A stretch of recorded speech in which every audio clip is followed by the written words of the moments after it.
Salut à toi, très cher ami adepte des cryptos, c'est Stéphano pour une nouvelle vidéo.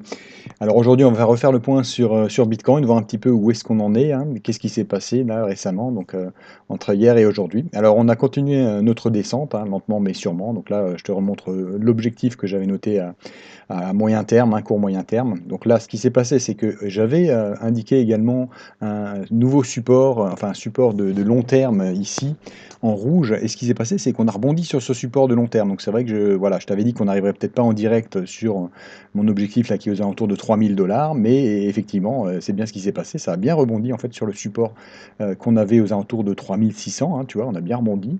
Par contre, on a de nouveau refusé la moyenne mobile à 20 jours et on a continué, on a retapé, on a redescendu. Mais là, comme tu le vois, on est de nouveau en train de rebondir sur la même zone de 3600 $. Donc la question c'est, est-ce que c'est le rebond final qui va permettre de repartir vers le haut, ou bien est-ce que c'est un faux rebond qui va ensuite vous permettre au baissier de continuer la descente vers 3000 $. Comme dit moi, à l'heure actuelle, comme je te le dis souvent, j'observe un petit peu ce qui se passe, hein, je regarde où sont les volumes. Là, on n'a pas des volumes vraiment énormes, hein, sur la bougie verte, sachant que voilà, la bougie elle vient de commencer, il reste encore 2h20. Je te rappelle que je suis sur l'unité de temps 4 heures, hein, donc chaque bougie représente 4 heures. Mais en tous les cas, tu vois que voilà, on a bien descendu, on continue de descendre.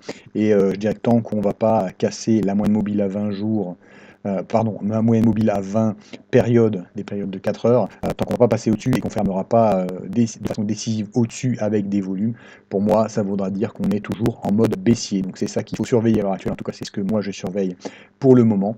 Et puis donc à toi de voir si tu penses que c'est effectivement quelque chose d'intéressant et qu'il faut regarder, ou si voilà, tu as peut-être d'autres indicateurs qui t'intéressent, par exemple le RSI, etc. Et peut-être que c'est sur cette base-là que tu vas te placer à l'achat ou à la vente.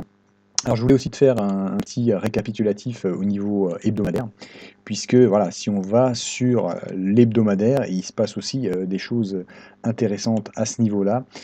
On voit que, donc je te le disais, là on a effectivement un support aux alentours de 3000 $. Et justement, c'est très intéressant parce que eh bien, si tu regardes par le passé, en juin 2017, eh bien, c'est là-dessus qu'on a buté sur cette zone-là des 3000. Donc c'est vrai que c'est une zone donc, qui a servi de résistance.